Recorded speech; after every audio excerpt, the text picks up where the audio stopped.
So, start off. Dear Jesus is a much better episode than the first one. Yep. Oh, good lord. Okay, so this show had one of those pressers where they make incredibly stupid statements. And then it catapults people into making fun of the show because they can't stop themselves from describing the show as something. I know where you're going with this. The whole Aubrey Plaza statement of, I signed on because the show was just going to be a giant gay explosion. Stop saying things like that. You literally get people to hate the show for no reason. Dear God, stop saying that. It doesn't sound good. It doesn't help anyone. All it does is make a derogatory mark that people can rip your show apart for and make headlines out of. Please, God, stop saying things like that. Now, I am 4,000% more sure that that kid is Wiccan. Because it's been confirmed in the show now that he basically confirmed that he's gay. And people that don't know anything, Wiccan is in a gay relationship with Hulkling in the comics. Plus, they're going out of their way to not reveal his identity, which means they're heading in that direction. And his lips are sealed by a giant W. Yeah. And literally anytime he tries to talk about his past, he, like, radio static or legit silence happens. It couldn't be the more, I'm important now. Keep in mind, in the same exact universe and show pattern and same characters that this kid appears in, they had WandaVision. They had, no, I can't think of his name. Evan Peters in the show, and then he ended up being Ralph Boner. Dear God, don't do that twice. I'm hoping they learned their lesson from that because, yeah, the internet was not kind to that reveal. And they shouldn't have been, because that was very dumb. Oh yeah, that was... no, they know they goofed. But yeah, I kind of figured that we weren't going to get a ton of well-known people to be these Coven sisters, except for one.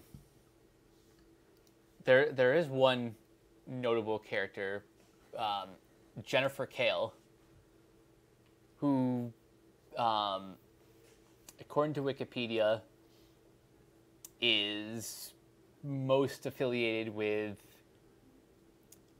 the Legion of Night, Midnight Suns, and Witches.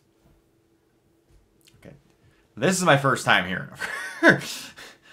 But they weren't going to get big, giant names like... I can't think of any off the top of my head that they haven't already used. But like a Zatanna-level witch on Marvel's end popping up in this show because they're going to use them in other things. This is very much a show about Agatha. And I will say, I mentioned in the last episode that the Salem 7 need to not just be a thing that they never deal with and just are an ominous threat. Now, making them basically be ring wraiths was a good call, because that just means that they're scary witches that you can, announce to be other things later. But don't have them just be ring wraiths. Yeah, they need to be something a little bit more substantial. And what people might not get what I mean by that, don't just have them be the ominous thing in the cloak that shows up and makes them have to run out of the scene. Because, like, ring wraiths were more than that in The Lord of the Rings. But 9 times out of 10 when they came around, you know that someone was going to rescue them. Yep. Not that the ring wraiths were just going to leave because they were disinterested. But this was a much better episode. It actually had a drive and a plot. And outside of some lines at the start, Agatha was worlds better written in this. Because she got to be more of herself. Yes.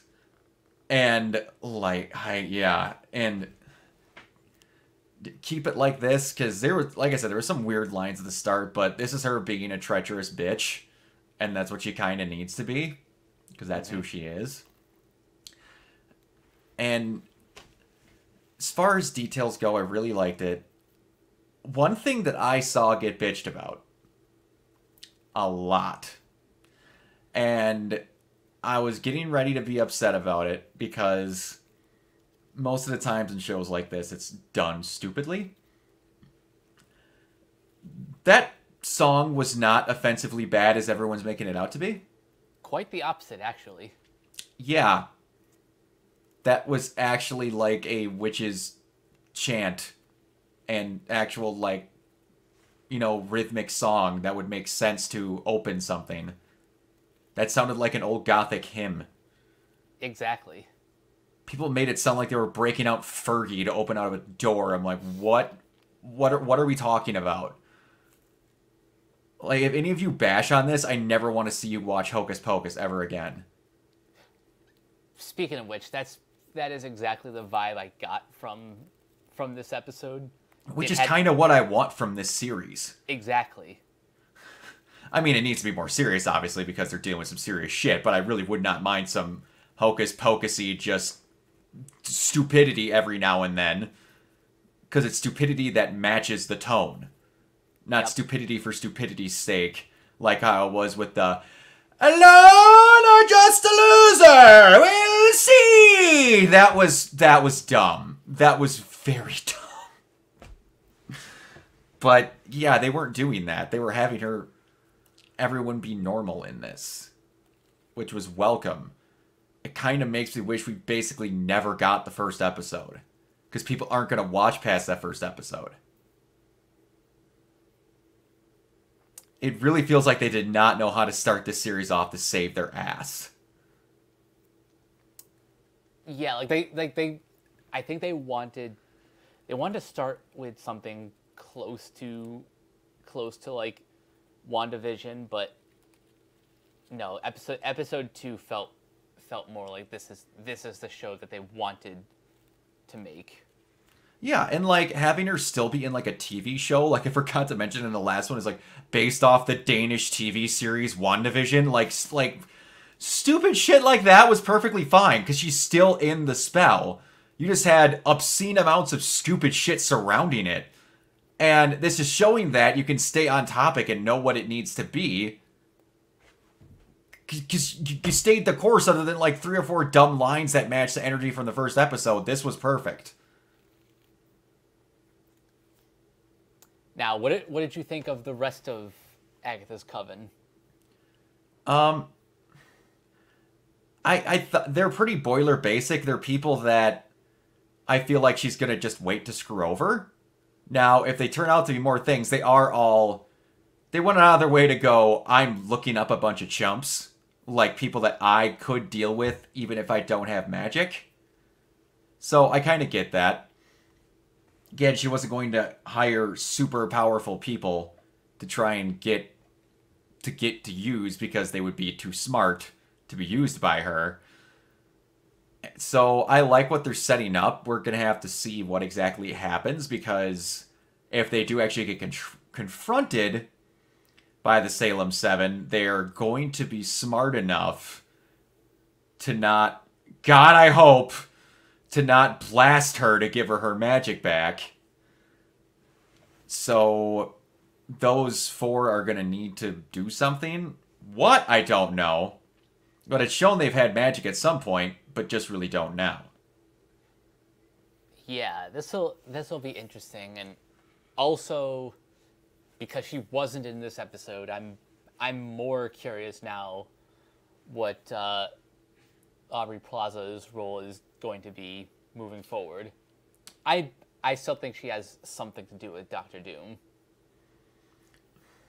We will see. The weird part about how I'm getting and I'm not saying you're doing this, but everyone online went, she's evil and she's wearing a green hood.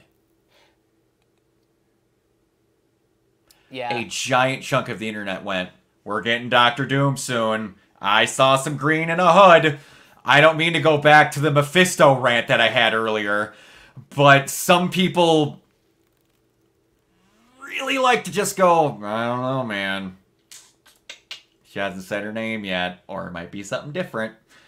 Now, not saying that Doctor Doom doesn't have ties to magic, because he does. But if you're going to introduce unbelievably important characters, don't do it in a show that you might have almost known during production wasn't going to do well. Oh yeah, that's another thing we should mention. This show was conceived before Marvel's big shakeup. Yeah. So keep in mind of what they're going to do, because I'm going to let you know right now. They weren't thinking Downey Jr.'s Doom before that shakeup. Oh no, absolutely not. Because we were expressing during a podcast that all of us think that that is the biggest glass break. Holy shit, we're not worthy to commit anything at this point. We need to fix things. Which I still say to this day, you should have just wrote that out and did it later, because Doom should be a more than just one swing of set of Avengers movies. He should have been your next Thanos after Kang was done. Yep. I don't want Doom to show up twice in one Fantastic Four movie and then be done. Because after a while, they're going to need the gross GDP of 1,700 foreign countries to pay Robert Downey Jr. enough to come back for that fucking role. I love RDJ, but dear Jesus, you do not need $100 million to act for 45 minutes, most likely. No, absolutely not. When you cannot pay your writers more than table scraps,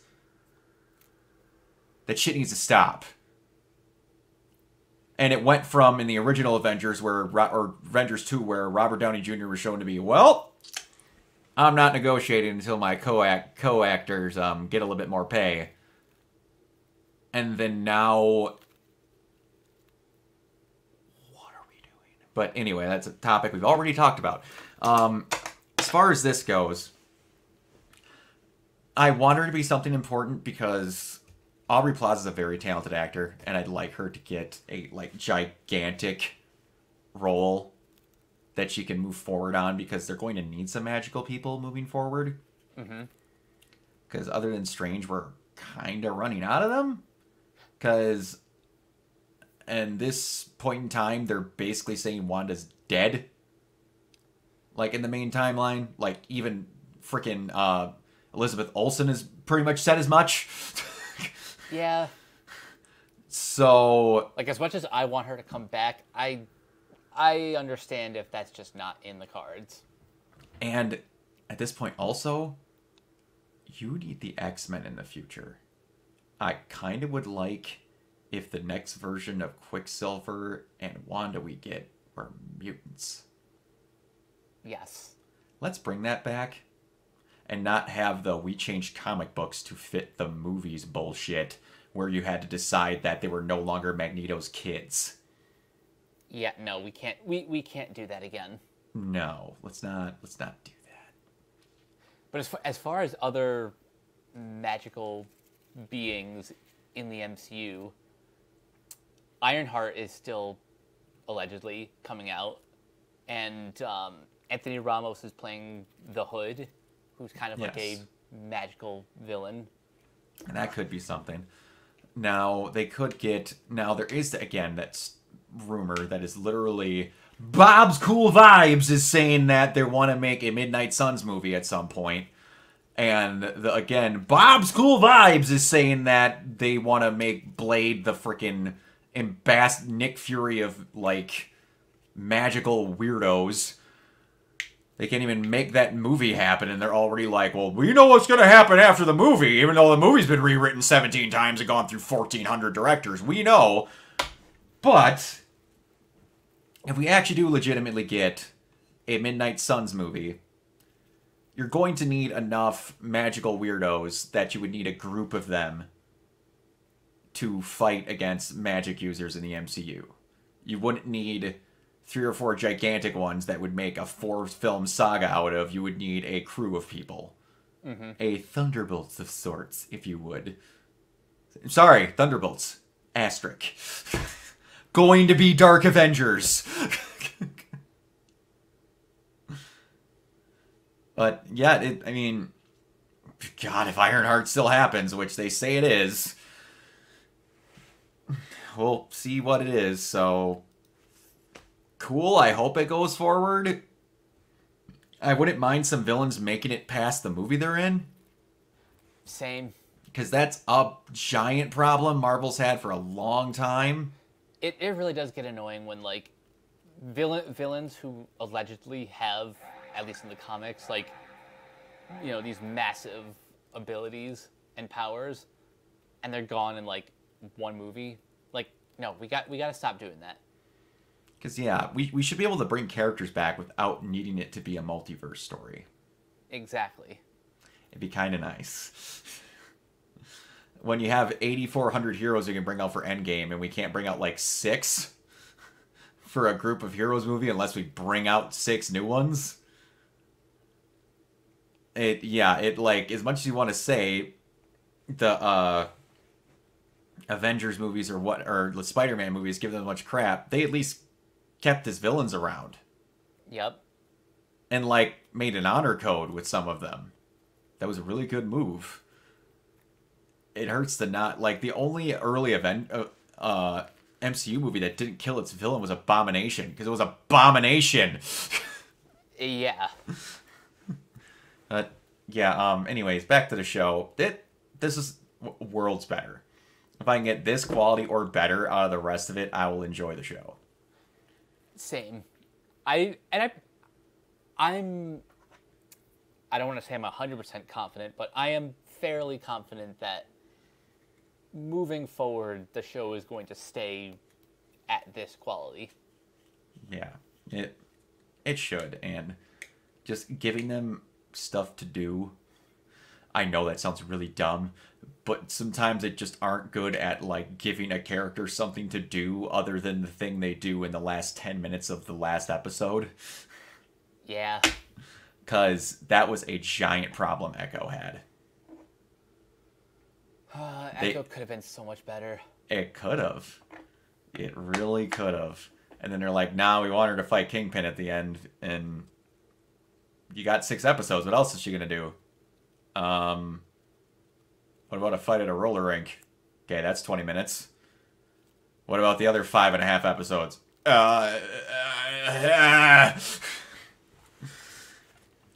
Anyway, yeah, Mike, where can everybody find it?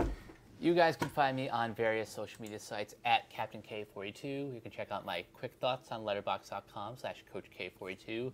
And you can follow Renegade Pop Culture on Facebook and that place at Ren Pop Culture. You can also find us on YouTube, on Podchaser. Consider supporting our Patreon at patreon.com/Renegade Pop Culture. Listen to all of our podcasts on Spotify, Apple Podcasts, or wherever you listen. And last but not least, everything can be found at renegadepopculture.com. Need an escape? So do we. Absolutely, and you can find me everywhere at Organoid Zero, mainly on Twitch and YouTube. Until next time, we will see you all later.